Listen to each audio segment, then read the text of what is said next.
Hey everyone, Rob from Southgate Media Group here. Before we get started with this podcast, we have a quick message. If this is your first time checking out the show, we love that you found us and we really hope you enjoy it. What we have to say is for the subscribers. If you enjoy our shows, would you please donate to help keep these going? We don't want to have to put traditional ads on these shows, but this does cost money. So we really do rely heavily on donations. To make a donation to the show, please go to our website, www.southgatemediagroup.com. Go to the page for the show, and in the upper right-hand corner is a donate button. It takes you right to PayPal, and you can donate whatever amount you want. Thanks a lot for listening, everybody. And now on with the show.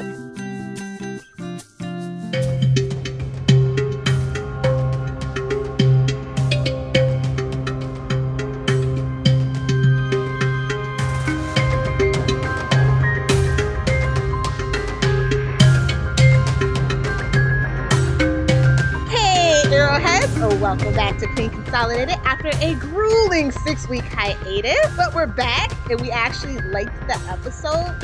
I was very impressed with the episode. I don't know about Kelly. Arrowless. It was kind of weird, but I liked it though. I know, it's so weird to say that because, I'm not a fan of Oliver, but I do love Stephen Amell. I love the intensity that he brings to the role, but that man, if anybody deserves a break, he deserves a break. He does. So I think I have to think in terms like that because you don't want your lead to get burnt out. So I think that this was kind of a stroke of genius, really. You have to think about how much, physical stress he does, and yes, he's still kind of sort of a young man, but, I don't know if you guys watch Person of Interest or not. That's pretty much why they brought in the other two ladies specifically, not Root, but the other one, by Sarah Shahi, so she could take a load of the action, which is why I've always been kind of a proponent for a bigger team Arrow that does action so that, it's not a lot of the wear and tear gets spread around. You're not kidding, because let me tell you, repetitive motion, ouch. Yeah, especially that kind of repetitive motion. Ergonomic studies on Stephen Amell would be a nightmare. I don't even want to think about it. So, I think that it's a stroke of genius, and I also think that they were able to do it because we do have a strong ensemble cast, but we haven't really actually had a chance to feature it, and everybody got a chance to shine this week. But let's be real, it was almost basically a Felicity episode. It was. Emily Bett steals the scenes every damn time. Angry Nerd was awesome. I wanted her to deck him. Even though, I love John Barrowman, but I really wanted her to punch him. Well, I wanted Diggle to shoot him. So. There's two kinds of people on this podcast, apparently. So let's just jump right in. Of course, we're talking about episode 310, Left Behind. It was written by Mark Guggenheim and Eric Olson, who it was his first time live tweeting. I think he did a heck of a job. He did. He was awesome. And we get Glenn Winters directing once again. I think this is one of my favorite cinematic episodes of Arrow. And usually I'm not actually a fan of Glenn Winter because they tend to be kind of not so actiony. They tend to be a lot of cerebral, emotional episodes, and that's not what I'm here for Arrow for. So I think this is definitely my favorite Glenn Winter episode. You guys, are you hearing this? She's liking an episode with flashbacks in it. Well, they have a point. They do. They totally have a point. Well, and I said this the last time. They finally have a point. And this one was poignant. Yes. And so it was just like, wow, they really stepped their game up. And then we had one of my favorite actors, Vinnie Jones as Danny Brickwell, a.k.a. Brick. I've been waiting for this since the day it was cast. I'm really excited for this. This is like a 3-4 episode arc with him. Or more, who knows? They tend to, when they get good guest stars, they tend to make a way to keep them around, And then, of course, we had Brandon Roth, who actually, they actually stepped up the material for Ray. Well, not really. They let Felicity yell at him. And so we're seeing a different kind of side of their relationship that I'm kind of eager to explore and see how it's resolved. Yeah. Yeah. Well, and I like that he didn't let her get away with it. And that was good. That was good. Yeah. And then, of course, in the flashbacks, we had Cynthia Adia Robinson as Amanda Waller. I cannot wait to have this woman back in the present day. She's got legs for days, and she's just great. And I just miss her giving Oliver the business in the present day. Who else do we have? Of course, we had Carl Yoon as Masao Yamashiro, and then, of course, Riley Fukushima as Tetsu Yamashiro, who... Yup. Yeah, it's a mystery now. I don't know what drove. I mean, I guess their son's dead is the implication of this, and what drove the marriage apart. Mm-hmm. So I'm not looking forward to that. I didn't think Arrow would be the one to kill off children, but Well, maybe not. Maybe he went to the dark side. Maybe he, who knows? I don't know. But like, they were really in love and a happy family, and so I'm interested to see like what actually happened because we were basically led to think that Tattoo was dead. So Yeah, exactly. and they're not together, and he's in the league, and she's off in a cabin in the wilderness somewhere. Yeah, but close by. Well, it can't be that far. Yeah, we let's not even think about it, or it might fall apart. Yeah, We'll see how it resolves in the next episode. What they talk Yes. about that. Because Malcolm made a really quick trip there too, so it was just like, how close is this place to supposedly Chicago as a vicinity of that is Starling City? Yeah, good question. So yeah. Anyway, would you like to give them the synopsis? Sure.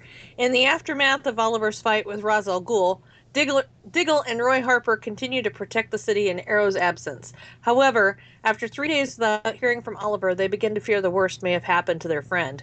Felicity refuses to believe that Oliver could be dead until Malcolm pays the team a surprise visit. Big bad Malcolm. Thea suspects there is something more behind Oliver's disappearance and asks Malcolm for a favor.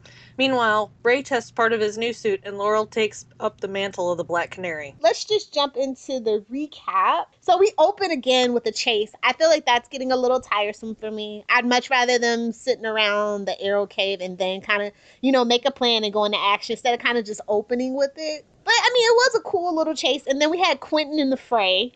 I'm like, you're a police captain, sir. You should be at your desk. But I love seeing Paul Blackthorne, so I just loved everything about this opening scene, though. Honestly, from Roy getting the bad guy to Diggle being an old grump in the suit, To Felicity scolding him about the motorcycle. Yes, it was just so cute and funny. I think we almost had to start there. Yeah, but we've done this so many times lately. Yeah, agreed. It's gonna have to get shaken up here again, but yeah, I think this episode had to start that way because, Oliver's gone. Now what? Is the team just falling apart or what? So I think it was good starting there. But I think it would have been also an opportunity to get to see what the team does when they're not around Oliver on a daily basis and then kind of come together.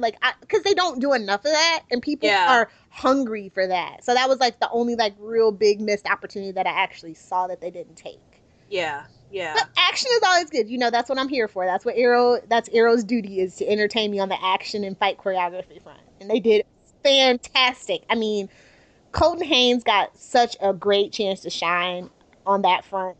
It's good to see them letting the rest of them step it up. And the visual effects in the scene where he's running through that tube, yeah, that was awesome. I know so many people that have that as their wallpaper right now. Yeah, there was a lot of buzz in the reviews about that for this episode. Then we kind of go back to the Arrow Cave and Felicity's telling her Diggle and Roy about what's going on, what her method is. She's searching for Oliver, and Roy's like, "Hey, should we start worrying?" Yeah, well. and then this is another thing. Our transitions for the flashbacks need to get just a little better. It was just so jarring. I'm like, oh, we're still doing flashbacks even though he's not technically. But it made sense eventually. But I was just like, ugh. And Waller's kind of grilling the boys about their side mission, and then she gives them a new one. And then we jump cut to Ray testing out a new part for his exoskeleton. Mm. And Felicity's just she's just not having it. No, well, she's kind of really shaken up. Yeah, she's going through some things, but she can't really tell him exactly what's going on, at least not at this point. Exactly, because, well, it's not her story, her secret to tell, and she knows what he's planning on doing, and she's afraid. And who can blame her? Yeah. Why does this keep happening to Felicity? I think is her mini arc theme. Why superhero catnip? That is. Remember? Yeah, I have a type. She does. She totally does. Tall and handsome. And superhero and superpowered. Yeah, exactly. Then we kind of cut to see, this is what I mean. Like, we kind of just jumped around, but I guess it was just kind of setting the scene. And then we see Laurel wins her arraignment against Jermaine Fisher. And I thought that that was a really interesting thing that I think we will actually get into about, well, the vigilantes captured me, not technically the police, and, you know, that legal gray area. I thought that that was, but like, people don't like Laurel, and I don't like the legal system in Starling City, but I do think that that's kind of a fascinating, like, legal precedent that we could take to, like, the Supreme Court in the Arrow universe. I just think that that was kind of an interesting point that but it was a sleazy lawyer, so you knew it was going to get thrown out, and they did have the gun, and I thought that that was fun. And, you know, Quentin's talking to Laurel, hey, we got to nail this guy, he killed one of our own, and that's where you mess up. Can't be killing cops. You will bring the wrath down. So, you know, and then the team starts, then Team Arrow looks for the one that got away. And then, like, Roy actually knew something that Felicity didn't, and that tickled me pink. He knew who Brick was. Yep. And then, like, Diggle tries to prepare Felicity for the worst, but she's not having it at this particular point. And then we cut to, I don't know even what to call this, like a side mission with Maceo, who we don't know is Maceo, but we knew it was Maceo. He finds Oliver's body. Yeah. Those particular little side flashes were just kind of annoying. It's just like, oh, I already know who this is. I kept thinking the music from The Princess Bride was playing, you know, pa pa pa pa pa. Then, like, Brick, like, we finally kind of meet Brick in person, and he's handling Anton for disobeying orders because they were doing a side mission and they killed a cop on the side mission and they were supposed to be laying low. So this kind of suggests that Brick's not your everyday kind of run-of-the-mill season 2 episodic villain. He's organized, he's efficient, he's brutal, and, you know, we get this kind of glimpse of, like, what Brick's about. He tells the guy, I'll give you the gun, and if you can kill me first, you can walk out of here scot-free. The guy shoots him point blank, and he only has, like, a little blood. Like, he clipped him, and he only had, like, a little blood, and I was just like, oh. Really? Because the Brick in the comic books is, like, literally invincible. And so I was wondering how because, like, when Diggle shot him point blank, it didn't do anything, but the arrow did something, and I thought that was kind of weird. I don't know what's going on with that, but, like, in the comic books, yeah, I was just like, how are we gonna really, because we have meta powers now. I mean, we have metahuman powers now, so if they even address. Yeah, they're gonna gloss over it, huh? I think they just are just gonna skim over a lot of stuff. I don't think a lot, unless you read the comic books, you would actually, like, kind of know that, and they're just like, okay, this is just TV shooting, I guess, A-team shooting. And then, like, Laurel finishes her business with Jermaine Fisher. She tries to get him to talk, and then she sees that lawyer talking to Brick, basically, right? Yeah, I think so. And then another jump cut to force Malcolm into the narrative. He and Thea are sword training, and he's giving her old ancient Chinese secrets about sword fighting. Love those pants, by the way. I know, right? I think I love Willa. Like, she is so BAMF, like, this season. I'm feeling it. I just wish she wasn't around Malcolm so much. Then Felicity traces a call from a tip. Like, Laura was super helpful this episode, by the way. But people still were hating on her. Poor Katie. She can't win for losing. I feel so bad for Katie because they have kind of ruined the character of Laurel. And it's like, no matter what you do from this point on, people are so tainted from 2 seasons. Basically, let's be real, 2.5 seasons of bad Laurel. Yeah, just awful, miry, mucky mess. Yeah. And now, you know, people are going to say, well, she's coming into the Canary too quickly. Exactly, because it was only 3 days. Even the 6 weeks was too much. Like, it would have been too soon. But it's 3 freaking days. Yeah, because she's not a trained fighter. She doesn't have the experience. I can hear it. Like, oh my God, what are we even doing? I don't know why they chose to do that, but I guess we'll figure it out as we go on. And then what else? We get another Hong Kong flashback, and they really Alpha and Omega serums, really? Yeah. I was like, okay, they're just lame like that. It's okay. Then Team Arrow goes and follows up on that lead for Brick, and they find even more clues. It's like that burnt body and the schematics and the case numbers. Mm-hmm. And what else? Malcolm goes into, like, Arrow Cave to inquire about Oliver. Laurel, after they, like, get all mad, like, get out of here. And it's like, I'm telling you, and he's like, I don't know, you might want to kind of get ready. Malcolm Malcolm's such a jerk. Yes, I wanted to punch him. Well, I tweeted that, and John Barrowman found it kind of funny. He favorited and retweeted it, so. Aw, you just wanted to wipe the smirk off his cute little face. Really? I know. Yeah, I said if it wasn't, literally, if Malcolm Merlin wasn't anybody, it was anybody else, I'd want to punch him in the face. I probably would punch him. Exactly. And then, like, Laurel goes into the arrow cave with news about that burnt body, and then, they finally tell her that Oliver is missing, and she and Felicity kind of share a moment. She's like, I like that. She's like, no, they told me he was dead once. He's a fighter. He's a survivor. And, she said it specifically to Felicity. I thought that was interesting and cool. Yeah. She gets it. Yeah. She knows. And then, what else happens? Malcolm goes searching for Oliver's body and finds the sword. And then we get another flashback where they get into the lab. Oliver's so stupid. He's like, is that the Chinese military? And I'm like, really, dude? T-shirts and gym shoes. Really, dude? Uh-huh. Sure. Oh, Ollie. He can be so dumb, but then so smart, Yeah. Yeah. Malcolm then goes back to Team Arrow and gives them the sword and tells them, hey, face facts, Oliver is definitely dead. And they're like, no. And then Felicity gets in his face. I love that. She's like, yes. You killed him. And then he's like, well, I was hoping that he would actually succeed so that I could live, but now I'm dead. And I was hoping. She's like, good. I wanted her to just spit at his shoes or something. Then we see Maceo still dragging his body to safety. I was like, okay, dude, we really didn't need that. Like, that was 15 I felt like seconds. I was watching Game of Thrones. I know. Like, he's taking him to the wall or just whatever. And then the blood results come back to confirm Malcolm's story, and all hell just pretty much breaks loose. And the emotional floodgates break loose. You can just kind of see everybody just letting that new fact wash over them, and it was kind of heartbreaking.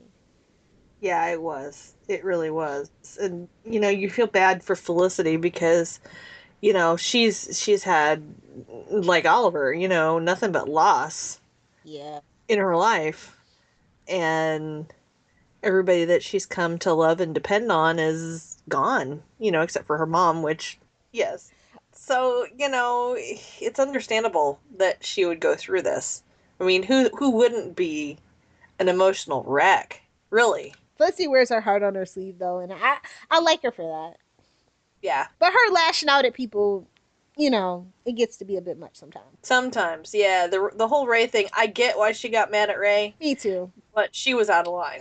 And she kind of liked that. Like, when Sarah died, she lashed out at Laurel. I'm like, dude, that's not even your sister. You need to pipe the hell down. Yeah. So, it's like, because it's Felicity and it's Emily Bett, like, people give it a pass, but it still does rub me the wrong way occasionally.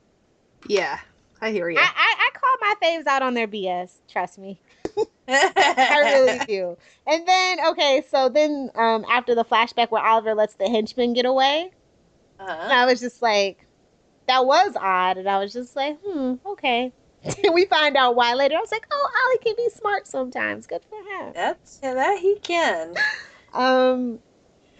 Thea asked Roy to ask the Arrow to look for Oliver. That was awkward. That was like, he's like, my friend, something happens to my friend. She's like, anybody I know? And I'm like, whoa. I want you to ask your friend whose friend is this other girl's boyfriend if he likes, that's what it felt like, She's not like, that's you in the red hood on TV, right? Looking good. That conversation was all over the place, but it was just really awkward, but you can tell that he still cares, so much so that he literally marches down to the Arrow Cave and he's like, we gotta tell Thea. Yeah. And I like that. Like, he is still looking out for Thea. Like, he wants what's best for her. And I do think it's time for Thea to know, because she's living with Merlin, who basically just killed her brother. And after Merlin's smarmy little, he's family, I'm just like, how can you look at your daughter, who you put in mortal danger from a bunch of deranged lunatics, and killed her brother? I mean, Malcolm is daddy dearest. Yeah, he's pretty creepy. And I feel so bad for Thea. All the adults in her life are just messed toxic. Up. Anyway, enough about that. Hopefully she finds a good guy somewhere. Well, I want her and Roy to get back together, but Austin Butler, who plays the DJ, aka Wilkie from ABC Family Switched at Birth, and he also played some dude on Carrie Diaries. I mean, he's so douchey, but like, I love him. I love Austin Butler. So if we could make that happen, just two hot people making out occasionally, until she gets back with Roy, I'm good with that too. Just throwing that out there. Just saying. And then Roy's the one that kind of debates if doing the superhero thing without Oliver is a good thing to do. And I was really kind of actually shocked that he brought that up. I mean, because most of the stuff goes down in the Glades where Roy is from, which, the Arrow inspired him to want to protect the Glades. Right. And so it's like, he doesn't want to do it without Oliver. I think I would have thought the way that Roy is, that would make him want to do it more. Yeah, I would have too. But then it's Greek talking. You gotta wonder too, if he's worried that other people will try to do the same thing. You know what I mean? He's already seen that happen. Yeah. Well, in a twisted way. True. So yeah. He's gonna see it happen up close and personal here pretty quick. Yeah, I know that Ray's situation is not for Felicity, like, it's not her secret to tell either, but, I mean, she did tell Barry when Oliver was out of commission, so I don't know how we're all gonna converge into this. Into the next crossover episode. They are gonna, I heard that Felicity and Ray were going to the Flash. Was it this season? Yeah, I think so. I don't think we have room for that, honestly, but, I think it's episode, I was thinking 17 or 18, but I could be wrong. Ooh. Usually that's right when, that's the perfect time, because around episode, 19, 20 is when we basically start the finale.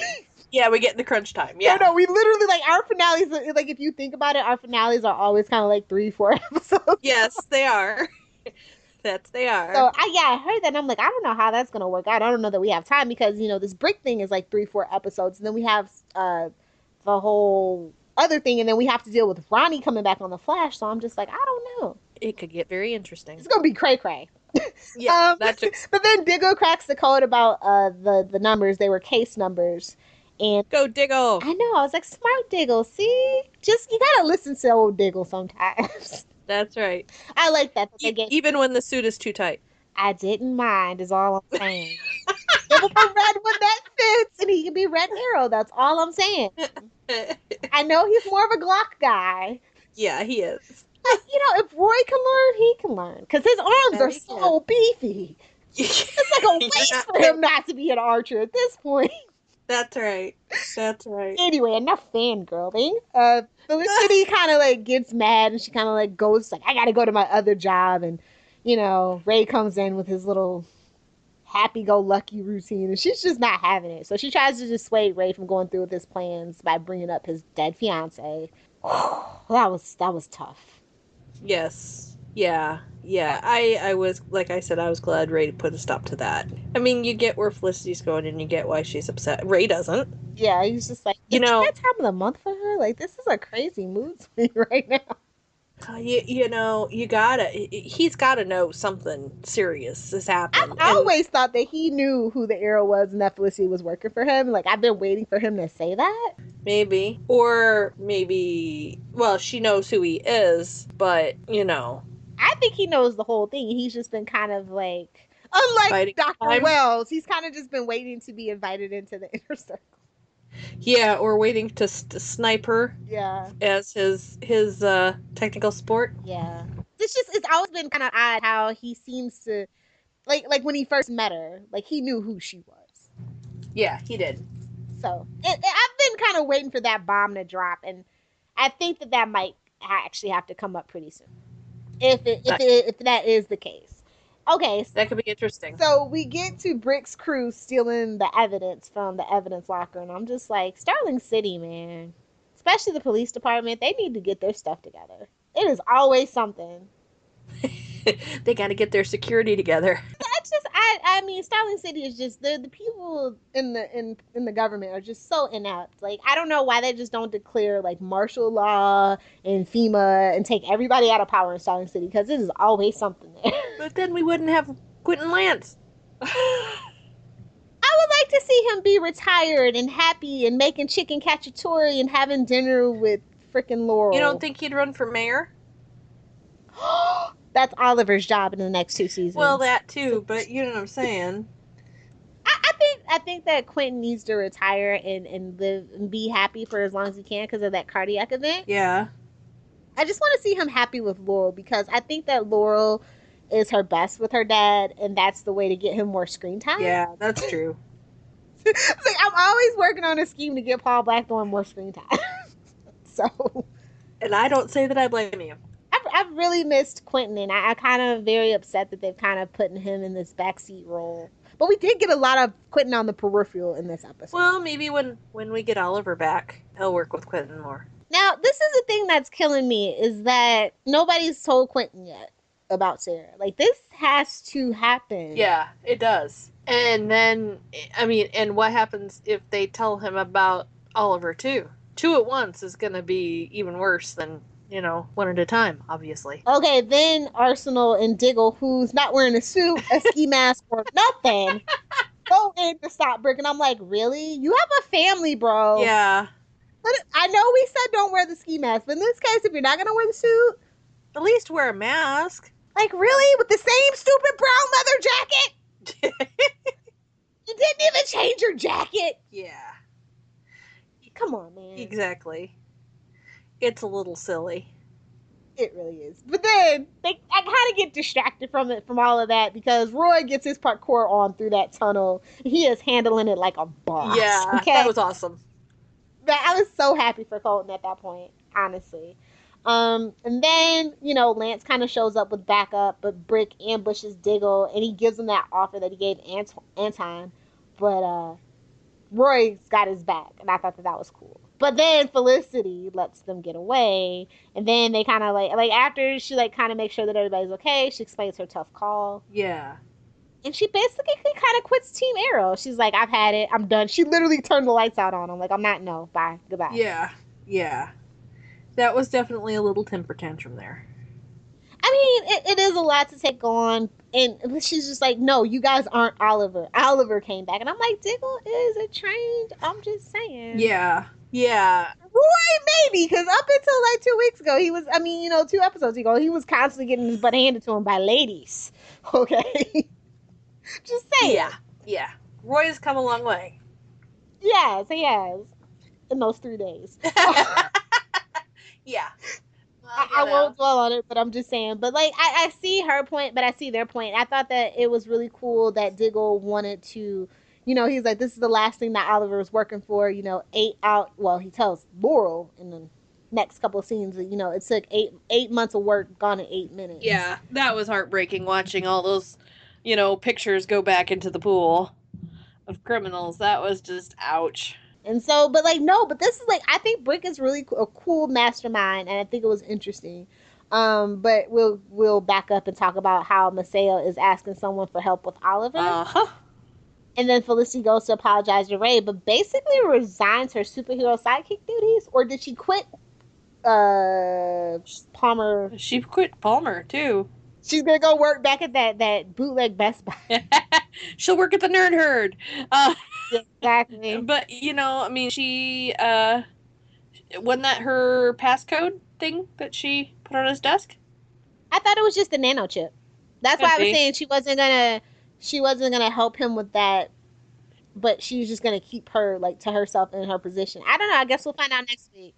I felt like she quit everything though, but then it's okay. I mean, Felicity is a hacker. She does have a little bit of a dark side. We've seen it. Yeah, she does. So I mean, and I've been kind of wanting Felicity to be more ambiguously morally gray. Yeah. Just because she's a hacker, and hackers just kind of have that personality where one day they could do good, and the next day, hey, they can justify doing bad. So, Felicity needs an edge. This sticky sweet, and only does she get in your face when she's having an emotional turmoil, upheaval. Yeah. I just wanted to have a little bit more of a... She needs to have more dimension to her character. Yes, that's all. I love Felicity, but, every character on Arrow could use some work. Yeah. Then Laurel kind of comes into the cave, and she realizes, and, Diggle explains what happened, and she's asking him if he's going to come back. And he kind of just leaves her in the Arrow cave after they share that really sweet moment where he talks about, I kind of, he always was worried that something was going to happen to me. Right. And I thought that it was really a step down for Diggle to say that he still thought of himself as Oliver's bodyguard. That's what really lets me know that they really have not put any thought into the character of Diggle. Yeah. That was sad for me. That was like the saddest thing of the episode, that Diggle, after all they've been through together, that's still how he thinks of himself. Well, I think he's kind of saying that to reminisce. He used that cover for so long. You know what I mean? It was kind of their inside joke. Yeah. And I think in a way he was kind of reminiscing about, well, what do I do now? Because now I don't have that. I don't have that relationship. I don't have Oliver here. You know what I mean? Yeah. But, like, I almost wanted to, Laurel and, like, they did share a moment, but they have so much in common.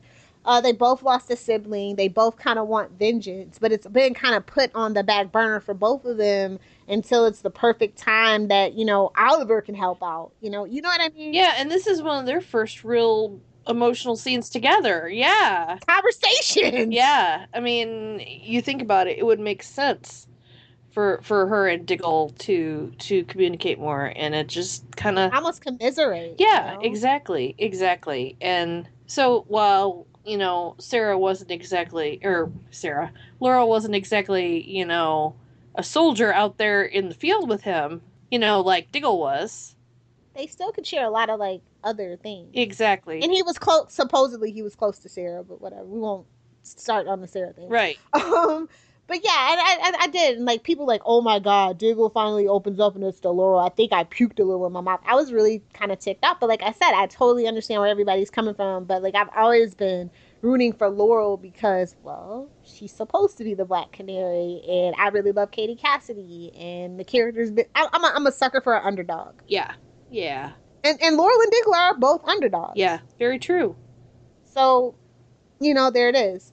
And then we flash back to Malcolm. I mean, he was just popping in and out like a doggone whack-a-mole. He tells Thea, hey, we have to leave Starling City forever. And I'm just like, yeah. Like, why did he even kill Cyril? I mean, why did he do that? Like, I mean, I get why he did that, but, like, Oliver was not going to win against Ra's al Ghul. He just wasn't. That's the dumbest plan I've heard in my life. Well, he did it because that was really his only chance for him not to have to fight Ra's. If you think about it, who else was he going to get to... I mean, but then, like, he really doesn't care about anything. No. Like, if he would do that to Thea, then he cares about nothing. He's an irredeemable character. Pretty much. And I want him dead. And, like, that's a shame. Like, when Malcolm came back, I was like, okay, we can redeem Merlin. Like, if we can't get Tommy back permanently, we got to redeem Malcolm. Right. We got to clear this Merlin name. He can't now. Yeah, he would be very hard pressed to, unless he was being controlled by somebody. Which I doubt. Malcolm does what he wants and screw everybody else. That's how it always seems. Unless he knows Tatsu, and Tatsu, like, had a vendetta against Oliver for some reason, and she was offering to bring Tommy back. Like, that's the only thing that I can Yeah, well, Tatsu didn't like Oliver from the beginning. Well, they warmed up to each other, and I'm sure we're going to see that in a little bit, especially since he helped her get back to Maceo. And he did laundry? Oh, God, that was the worst. That was the worst flashback. That was the worst flash. Hong Kong flashback anyway. Don't even. So then we see Brick kind of tell him, hey, I've got you under my thumb. Either you join my gang or you go back to prison. I'm like, yeah, that's not going to blow up in your face. That's not going to make anybody resentful. Then we see the two guys kind of walking out of the meeting like, well, I'm not going back to prison. It sounds crazy, but he seems like he's got a good head on his shoulders. Why not? Like, that was the most ridiculous conversation. Then Laurel comes, like, no, like, this is the thing. I was just like, I guess I missed it in the first watch because she had the Sonic the Canary right, fries. Right. And I was like, where did she get those? And then I watched it and I was like, oh, it was sitting on the table. But I was like, Sarah hadn't used those since the first time we saw her when she saved Oliver. So I'm just like. And the mask and the gloves and what are they all doing laying out? And if it was the same wig, why does the wig look like that? And why aren't they in a case? Like everybody else's stuff. When they, like, in memoriam, put it in a case? It would get dusty sitting out on a table. Well, what I think has happened is that Diggle, like Oliver's dead, Diggle was quitting, and I mean, he was giving it to Laurel basically. Is the way that, remember when it was all laid out when she walked in, it was like, hey, we're not, like, because she asked him, is he coming back? Yeah. And I guess he just laid out the stuff for her, like to take with her, because he didn't know if they were coming back. Yeah, could be, I guess. I didn't think about I that. guess that was the point they were trying to make, I guess. I don't know. But I was just like, Sarah literally hadn't used those doggone Canary Sonic Scream things in forever. And I was like, okay, sure, whatever. If that's what they were trying to do, I totally didn't get that. So. And this is me fan winging. I don't even know. Let's be more Captain Obvious, people. Well, no, let's not. No, well, in things like that, they could set it up a little bit better. Yeah. You know, because that didn't make any sense to me. Yeah. So the last, we end kind of on a flashback and then like a side flash. You know, we got Waller condemning Oliver's choices and on the latest mission, and then Maceo calls him out like, "Hey, you didn't let that guy. You let that guy go. You didn't hesitate." And then Oliver goes, "I know, so we can find your wife, dummy. Get with the program, dude." Yup. I can't believe Maceo didn't think of that. I mean, come on, Oliver's not that bright. I wouldn't. You know what I mean? I mean, let's be real. That age of Oliver wasn't that bright. Yeah, and even now, he still makes really bad decisions. That he does. That's why he's mostly dead. That's right.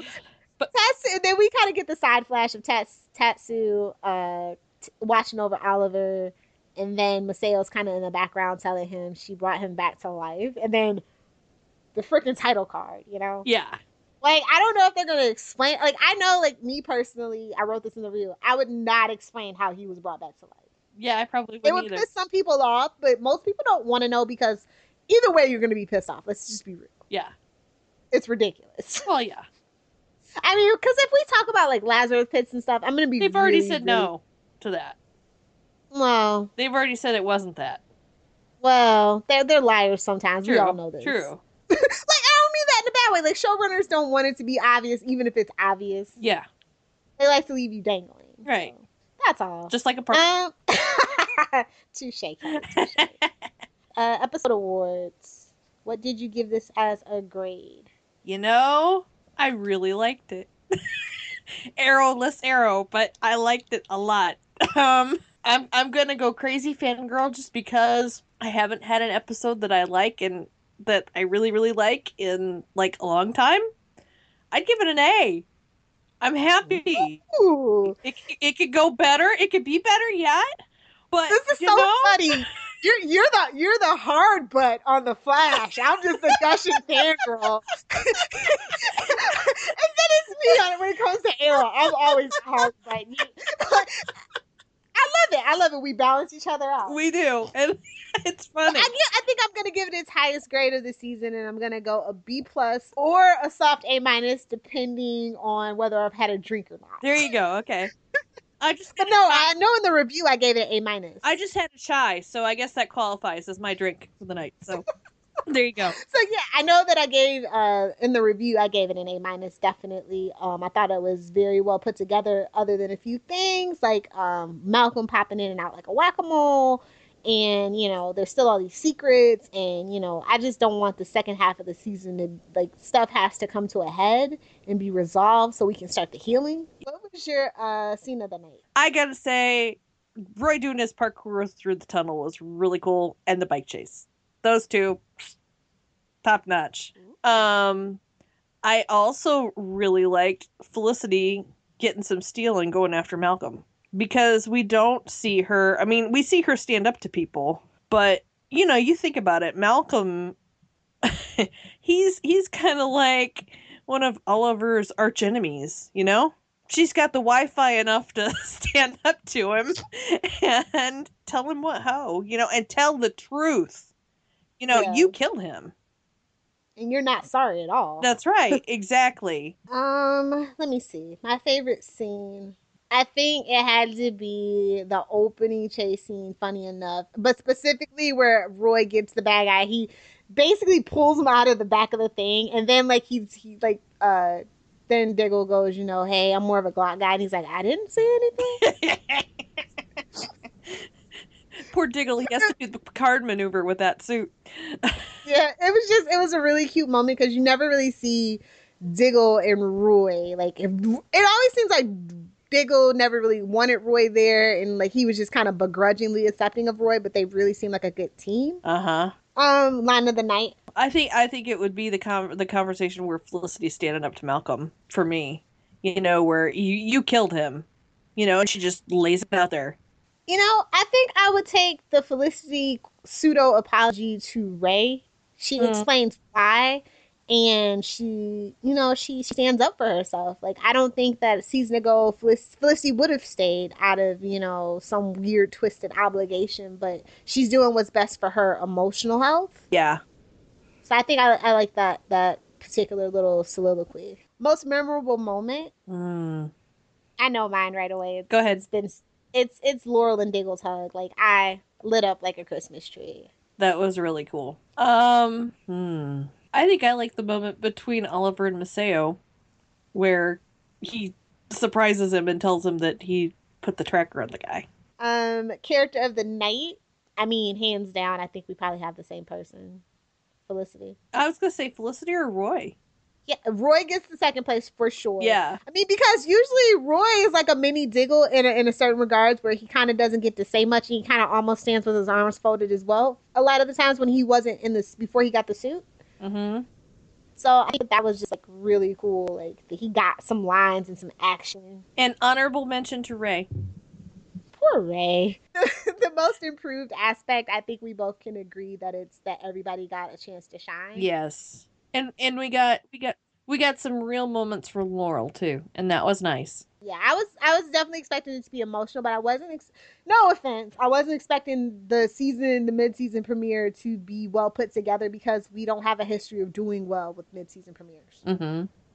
But this is like the first time that I can honestly say it's better than season 1. It's way better than season 2, and just kudos, hats off to you guys all around. Yes, it was awesome.